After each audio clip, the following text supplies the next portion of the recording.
Halo semuanya, Assalamualaikum warahmatullahi wabarakatuh. Salam sejahtera untuk kita semua. Semoga kalian dalam keadaan sehat walafiat. Oke, selamat bergabung di program pembelajaran fisika untuk mudah dengan eh, pembahasan kali ini yaitu gerak lurus. Ya. Oke, nah untuk selanjutnya mari kita ikuti penjelasannya. Oke.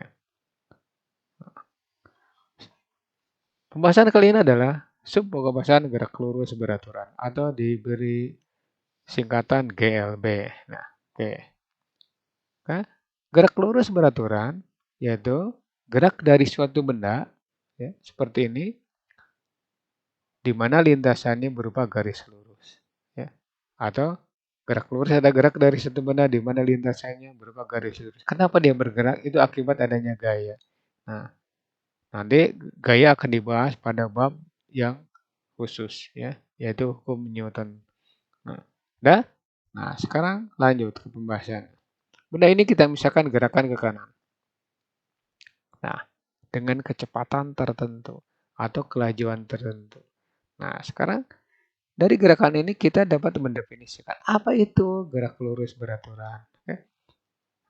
Gerak lurus beraturan adalah gerak dari suatu benda di mana kecepatannya selalu tetap atau v konstan ya. Gitu. Di sini ada dua istilah. Yang pertama kecepatan, yang kedua kelajuan. Kecepatan, nah, ini kelajuan. Nah, kecepatan adalah vektor. Perpindahan juga vektor. Berarti kecepatan adalah perpindahan per waktu. Diberi notasi S per T. Oke. Nah, sekarang kelajuan. V itu jarak per waktu. Jarak adalah skalar. Maka kelajuan juga skalar. Nah, tapi jarak dengan perpindahan, kecepatan dan kelajuan notasinya sama. Nanti yang membedakan adalah ini. Ya, dengan ini. Oke, seperti itu. Nah, kalau ditulis, itu V sama dengan S per T. Ini berlaku untuk ini dengan ini. Nah, atau jarak yang ditempuh itu kelajuan kali waktu. Sedangkan kecepatan ya atau perpindahan itu kecepatan kali waktu. Itu untuk perpindahan. Ya, kecepatan digunakan untuk ini. Oke, seperti itu. Nah, sekarang bagaimana perpindahan itu? Bagaimana jarak yang ditempuh? Nah, S sama dengan V kali T. Tinggal ini kalikan ke sini. Nah, atau S sama dengan S0 ditambah V kali T. Nah, di sini ada S0 artinya kalau kita membayangkan sebuah mobil berada di atas pudunan atau di puncak pudunan, mobil berhenti dia sudah turun ya, sejauh S0. Ya, berarti dia sebelum hidup dia udah turun. Nah, itu berarti ada S0. Ya, seperti itu ya. Nah, lanjut. S0 disebut juga jarak awal. Ya, the initial distance gitu ya. Oke, lanjut ke pembahasan berikutnya. Nah, sekarang gerak lurus beraturan. Grafiknya V fungsi waktu. Ini namanya V fungsi T. V fungsi T. Untuk kelas 10 ini adalah istilah-istilah baru untuk Anda. Ya. V sama dengan V F fungsi T. Jadi bergantung pada waktu. Nah, perhatikan. Ini tegak adalah V meter per sekon. Ini adalah horizon untuk waktu T sekon. Nah, sekarang grafiknya gimana? Kalau kecepatan konstan. Nah, tinggal lurus. Nah, ini kita sebut V. Nah, waktunya T. Jadi selama mungkin itu P-nya tidak berubah. Nah, itu disebut GLB. Jadi grafiknya lurus untuk V. Ingat tuh ya.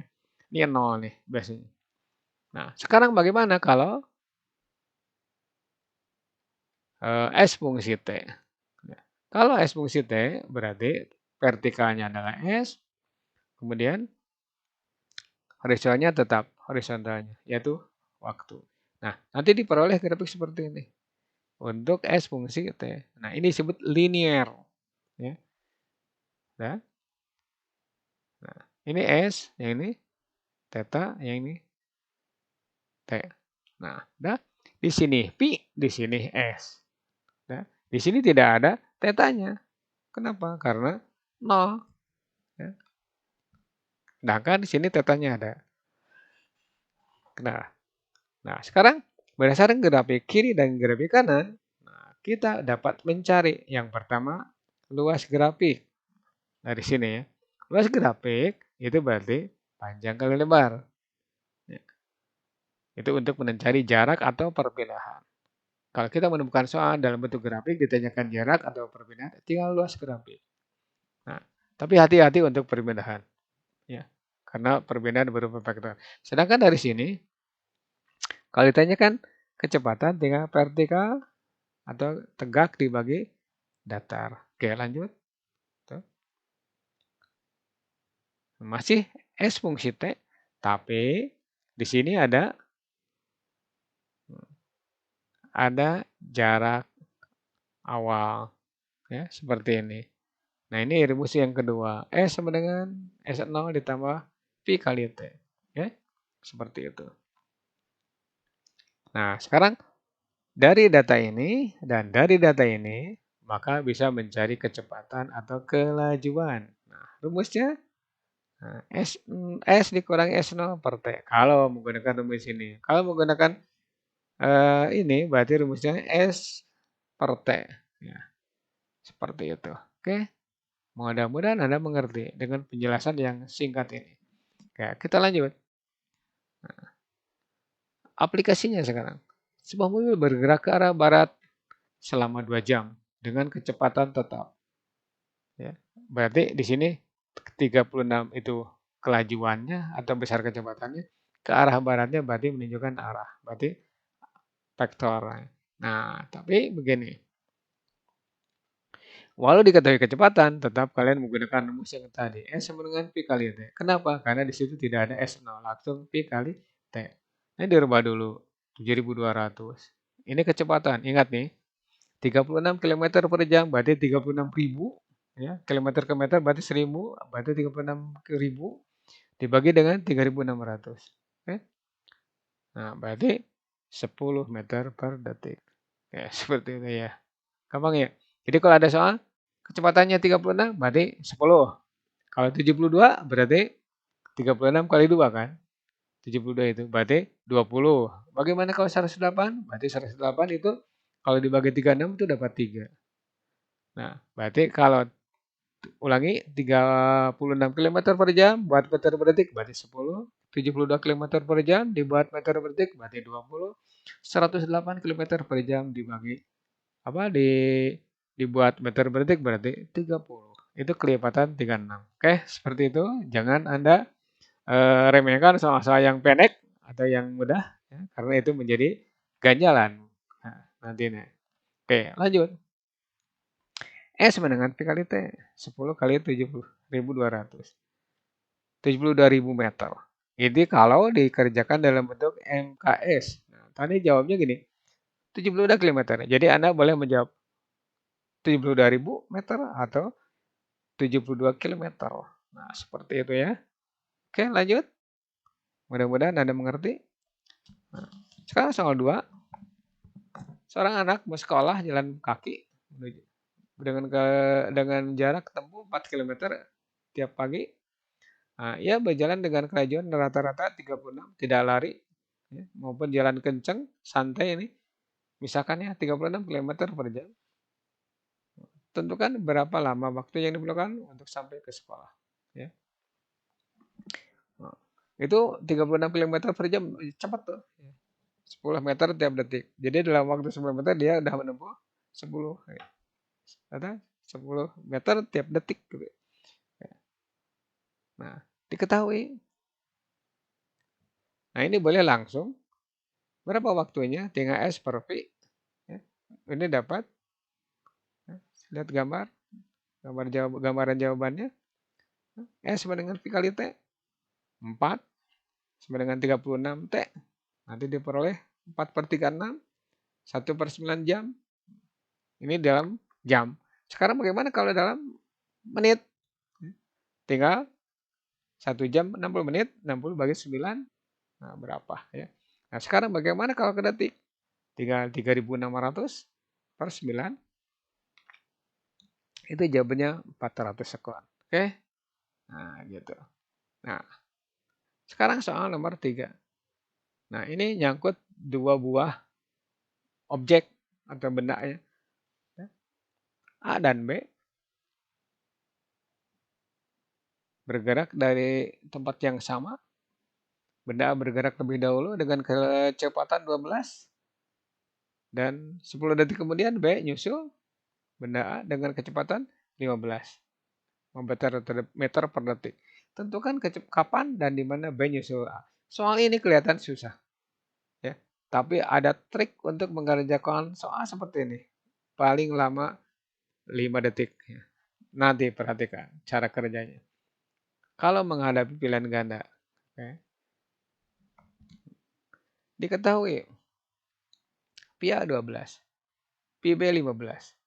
Waktunya B nyusul A, waktunya kita sebut T. Nah, waktu A tersusul oleh B, T, A sama dengan T ditambah 10. Jadi bergerak dia duluan 10 detik. Nah, jawab. Ya. Saat A tersusul oleh B, maka jarak A sama dengan jarak B. Atau ditulis ini. SA sama dengan SB. Masukkan atau ganti SA dengan rumusnya. Pi A kali TA sama dengan Pi B kali TB. Pi A, TA-nya itu kan T ditambah 10. Masukkan. Nah, 12 dalam kurung. T plus 10 sama dengan 15 T. Kalikan ke dalam. Dah. 12 T ditambah 120. Pindah ruas yang ini. 15 T dikurangi 12 T sama dengan 120. Ingat ini 120 itu 12 kali 10. 12 ini di mana? A yang apa? A yang berangkat duluan. Ya. Berarti nanti yang berangkat kecepatannya kali waktu yang berangkat. Pemberangkatan. Gitu. Ya, 120. Nah ini kan lihat ya. 15 dikurangi 12. Berarti dari sini selisih. Nah diperoleh 3T. 120. Maka T-nya 40. Oke. Untuk mencari waktu gampang nih. Mana yang berangkat duluan? Kalau A berarti pi A kali T.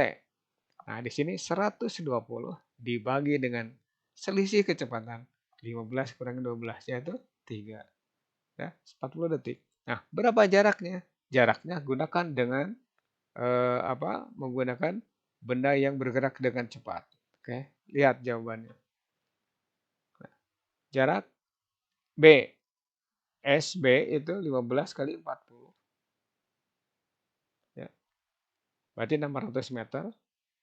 B mengejar A itu 600 meter. Nah, sekarang S sama dengan Pi kali T plus 10. Kalau menggunakan rumus A, benda A. Berarti 12 kali dalam kurung 40 ditambah 10. Pasti hasilnya sama. Nah, kata saya tadi, soal ini hanya kelihatan panjang, tapi jawabannya cukup pendek. Nah, cari waktu. 12 kali 10. Kenapa 12? Karena dia berangkat yang duluan. 12 kali 10, 120 dibagi dengan selisih ini, 3. Berarti 120 bagi 3 adalah 40. 40 kali kan 15. Jawabnya ini. Ya. Berapa detik tuh? Oke, itu salah satu trik mengerjakan soal untuk pilihan ganda. Ya. Nanti suatu saat kalian akan bertemu atau menemukan soal seperti ini. Kerjakan dengan cepat. Oke, lanjut. Nah, di sini ada soal yang keempat. Dua buah benda A dan B terpisah sejauh 900 meter. Nah, ini justru bergerak dari tempat yang beda. Ya. Kemudian keduanya bergerak saling mendekat dengan kecepatan masing-masing 6 meter per detik dan 9 meter per detik. Tentukan kapan dan di mana keduanya akan saling bertemu. Oke. Nah, singkat saja. VA 6 meter per detik, PB 9 meter per detik. Jaraknya adalah tadi 900. Nah, di sini waktu B berpapasan dengan A, itu catatannya waktu A sama dengan waktu B. Kita sebut T. Oke, seperti itu ya. Nah, mereka dari tempat yang sama, itu waktunya beda, jaraknya sama. Sekarang berangkat dari tempat yang beda, waktunya sama, tapi jarak yang Beda. Itu dibalikan ya. Ngerti nggak? Nah, lanjut. Jawab deh. A berpuasa dengan B, maka jarak berlaku SA ditambah SB sama dengan SAB. Belum pakai angka ya, maaf. Nah, dah bawa lagi yang ini ke atas. VA kali TA tambah PB kali TB sama dengan SAB. Ya. Ini juga sama. Bisa dicari dengan uh, rumus kebut-kebutan atau rumus cepat. Ya. Nah, 6T ditambah 9T sama dengan 900. Ya. Berarti 15T sama dengan 900. Maka T-nya adalah 900 per 15. Maka T 60 sekuan. Nah, ini juga sama. Berapa waktunya? 900 dibagi dengan jumlah kecepatan. Ya, itu waktu. 900 dibagi dengan jumlah kecepatan. Waktu. Nah, sekarang pertanyaannya berapa jaraknya? Ini jaraknya beda-beda. SA berapa, SB berapa. Berarti SA, ingat tuh. Ya, jawabnya.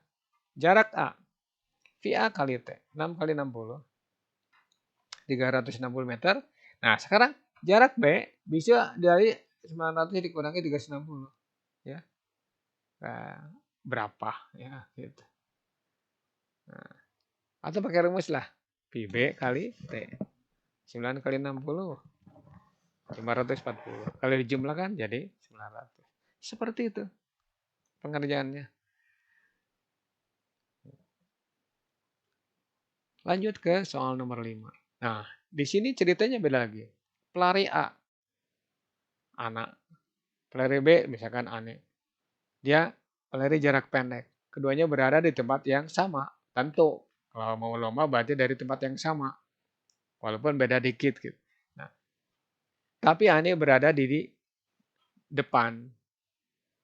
Anak sejauh 20 meter. Nah, ini berarti ada S0.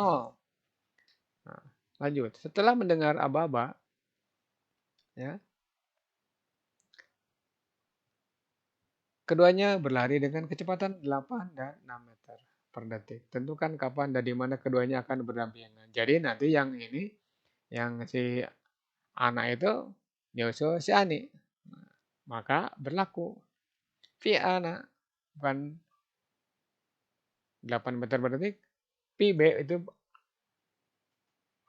Ani ya. Ani 6, anak 8. Ya, seperti itu. Ini ada Ani sebenarnya. Oke, langsung jawab.